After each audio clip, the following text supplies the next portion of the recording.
Rabbids, ou Coelhos, uma minissérie que poucas pessoas têm conhecimento e não podia ser diferente, porque ela é tão estranha, sombria e experimental que não ia atingir um grande público. A sensação na hora de assistir o Rabbids é de estranheza, angústia, e faz a gente pensar sobre a vida de uma maneira completamente diferente, e ela veio da mente de um cara genial, criativo e meio louco também, que é o David Lynch, e afinal de contas, que diabo de série é essa?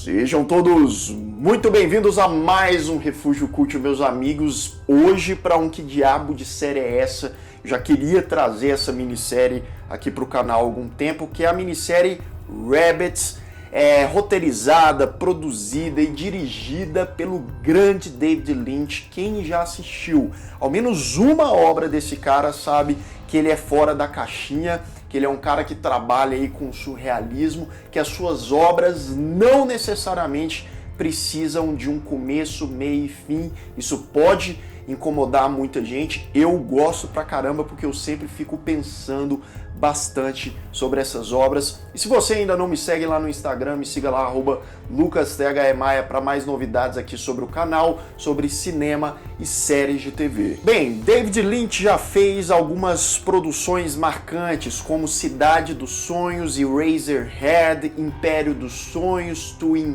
Peaks, e são todos frutos de uma imaginação muito obscura, muito estranha. Como eu disse, não é uma história linear. Se você está acostumado, às coisas mais mastigadas ali, tentar entender tudo em tela, você talvez não vá gostar muito das obras do David Lynch, e isso acontece também com Rabbids. O que é o Rabbids? Primeiro, eu não vou dar spoiler nenhum. Quando eu for dar algum spoiler, eu aviso vocês. Então, foi uma minissérie de 8 episódios, produzido pelo David Lynch no jardim da casa dele. Isso mesmo, ele montou um cenário e fez uma espécie de sitcom macabra, sombria, de terror, apesar dos elementos de terror estar bem implícito ali. Eles não estão jogados na cara, a gente vai falar mais sobre isso. Então o cara lançou na internet esses 8 episódios, inicialmente num site dele, não está disponível mais, mas você consegue achar não muito difícil aí na internet. Eu assisti mesmo não como minissérie, eu assisti tudo junto. Os 8 episódios é rapidinho, dá 40 e poucos minutos, cada episódio tem cerca ali de 5 minutos de duração. A premissa de Rabbids é muito básica. A gente só tem um ambiente, que é uma sala de estar, numa casa relativamente simples, sombria, com móveis ali comuns, só que vivem 3 coelhos, Coelhos ali misturados com humanos e tal. E você tem uma sensação que pode ser, o que é isso que eu estou assistindo? E isso é uma das coisas geniais de Rabbids, porque parece que você tá num estúdiozinho ali, parece até uma animação stop motion, mas não é stop motion não, são atores dentro daquelas roupas e a gente vai seguindo o cotidiano daquilo que parece ser uma família. É um homem, 2 mulheres, homem, na verdade coelho e 2 coelhinhas. O que tudo indica que é o pai, a mãe e a filha. There have been no calls today. O pai está engravatado, a maioria do tempo, ele está sentado no sofá, juntamente com o que parece ser a filha, e a mãe está, a maioria do tempo também, lá atrás, passando roupa como uma dona de casa. E aí é isso, olha só que maravilha. Você fala, Lucas, mas só isso? É, só isso, mas aí, claro que tem muita coisa estranha para acontecer, diálogos desconexos, uma trilha sonora muito densa, alguns elementos que aparecem em tela do nada que você fica se questionando o que diabo foi aquilo. No elenco, os 3 personagens são atores que fazem participações, que já trabalharam algumas vezes em projetos do David Lynch, como a Naomi Watts, a Laura Harry e o Scott Coffey. Claro que não dá para reconhecer eles porque eles estão vestidos de coelho. E o formato que o Lynch escolheu para contar essa história bizarra dele foi em sitcom. Sitcom são aqueles programas, aquelas séries de TV de comédia, tipo Friends, How I Met Your Mother, onde você tem ali um cenário quase que fixo, tem aquelas risadas por trás. Ele faz Exatamente isso, você só tem esse único cenário, que é aquela sala de estar com pouca iluminação. E de vez em quando um novo personagem surge em tela, você tem as palmas, a gritaria que se estende, né, por um bom tempo, até incomodando um pouco o espectador, mas que é ali remetente a esse tipo de série. E aí você me pergunta, mas Lucas, você disse que é de terror, onde que tá o terror? Tá justamente na estranheza, no que não é falado ou muitas vezes nem é mostrado, mas o que fica no ar.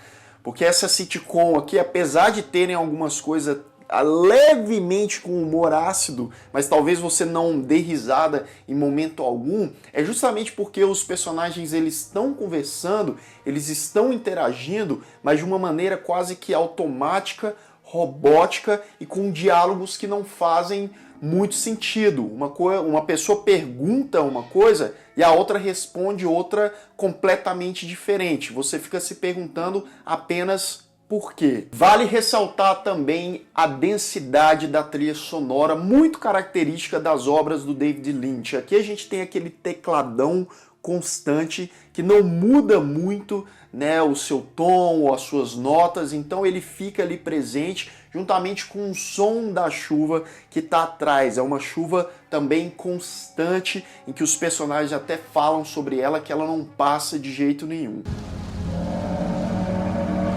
E os personagens sempre parecem com receio, com medo de alguma coisa, sabe? Parece que é uma sensação de aflição constante. E essa aflição, quando a gente está assistindo e vendo, por mais estranho que a gente acha, ela vai passando pro espectador. Eu estava assistindo e a melhor maneira de entrar naquele universo é daquele jeito clássico. Apaga a luz, né, bota um bom fone de ouvido e entra nessa loucura que eu tenho certeza que no mínimo você vai ficar intrigado, incomodado e pensando naquilo que você acabou de assistir. Só para vocês terem uma ideia, né, desses efeitos que Rabbids pode causar, a Universidade de Columbia, lá no Canadá, usou essa minissérie aqui para um experimento com pessoas para causar angústia, crises existenciais, uma espécie de teste mesmo. Então eles botaram ali um número de cobaias para assistir algumas cenas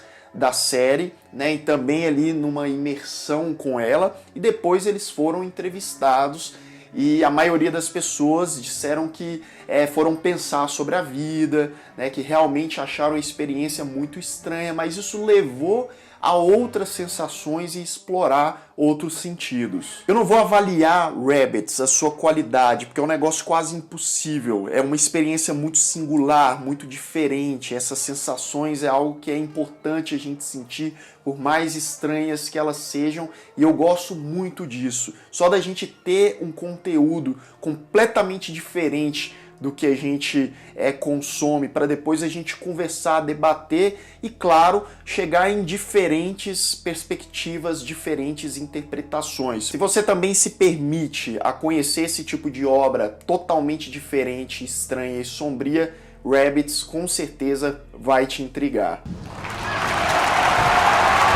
Bem, agora a gente vai entrar naquelas partes dos spoilers, se bem que eu acho que dar spoiler disso aqui quase que não faz diferença nenhuma, porque as coisas são quase tão desconexas que não dá para entregar alguma coisa. Mas se você não quer saber mais nada, fecha o vídeo, procura Rabbids, depois você volta aqui. Uma das coisas que mais chama atenção tirando a ambientação, tirando aqueles personagens, aqueles coelhos assustadores até, né?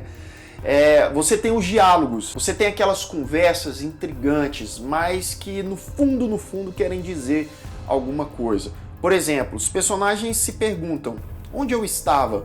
Que horas são? O senso de horário ali é bem diferente, eles se preocupam muito com o tempo. Ou quando alguém fala, eu tenho um segredo, ou eu também ouvi isso, ou eu me esqueci o que eu ia falar. As ordens em que essas falas são nos apresentadas é completamente bagunçada, né? Como eu disse, alguém faz uma pergunta e responde um negócio completamente diferente, mas você já notou que essas perguntas, onde eu estava mesmo? Eu esqueci o que eu ia falar, eu também ouvi isso.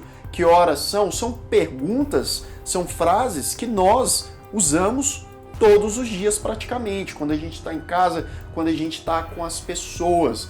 E aí entra na minha interpretação, tá? Você pode ter assistido e ter uma ideia completamente diferente da minha, mas aquele mundo sombrio ali é como se fosse uma toca de coelho, né? Mas era uma toca de coelho representada numa família tradicional, numa casa meio que tradicional, comum. E eles estavam ali afundados naquela sombra, naquela rotina, naquela coisa chata, meio que sem explicação, automática. E isso, direta ou indiretamente, simboliza muito várias famílias, né? Que entram num ciclo ali de rotina, que tem os seus segredos, tem os seus diálogos, mas são diálogos que talvez as pessoas nem prestam atenção e não tem sentido nenhum naquilo, sem contar aqueles casos em que uma família toda é coberta por um sentimento meio depressivo, melancólico. It must be after 7 p.m. Na peculiaridade de cada família, aquela família ali é do jeito que a gente está vendo, né? Eles estão enfurnados naquela toca, lá naquele ambiente, e é como muitas pessoas também fazem nos seus universos, sem muita interação com o mundo exterior, até por medo, né? Por medo do que pode ter lá fora, e isso também é muito apresentado por esses personagens aqui. E aí tem umas cenas bem assustadoras, bizarras, meio que do nada acontece uma coisa em tela, como por exemplo, tá ali a filha e o pai sentados e de repente a personagem que eu acredito ser a mãe, ela vem ali com umas luzes, umas velas e tal, e de repente a câmera, a imagem fica toda vermelha, saturada, e tem uma voz que parece uma voz de um monstro, uma língua que não dá para entender. E o que é isso, né? Mais uma coisa que explode a nossa cabeça. Isso seria também um segredo sombrio, algo relacionado ao sobrenatural, por mais que a gente tivesse ali uma rotina palpável. E mesmo assim, qualquer família ou pessoa pode estar ligado ou correlacionado a algo surreal, sobrenatural, mesmo que inconscientemente. Temos também as cenas em que um personagem está fazendo um monólogo, falando mais uma vez palavras jogadas ao vento, né? Um cachorro rastejando, a chuva caindo, etc. E tem ali um fósforo aceso, né? E um fogo, uma chama flamejante. Depois que o coelho, na verdade, faz o seu monólogo, as pessoas aplaudem como uma espécie de show. Mais uma vez, isso, na minha opinião, é um universo que cada personagem daquele tem dentro de si, as suas inseguranças, as coisas que talvez eles deixam de falar, e eles falam sozinho nesses monólogos. Claro, eles estão falando para eles mesmos, né? Não tem nenhum outro personagem ali na sala. Então, Rabbids é um estudo estranho, é uma experiência que deixa a gente pensar como aqueles coelhinhos ali são esquisitos, né? São seres meio sem noção, mas que acabam em vários momentos ali sendo um reflexo de nós mesmos, né? Seja nas perguntas, nos diálogos, nos medos e nos segredos que as pessoas guardam, né? E depois de assistir um negócio desse, a gente acaba se desconstruindo nesse sentido. Eu, pelo menos, pensei bastante em relação a isso. E você, já assistiu Rabbids? O que você achou da estranheza? Se você ainda não assistiu, eu acho que vale a pena você tentar também pensar a respeito, quem sabe ter uma visão completamente diferente da que eu tive.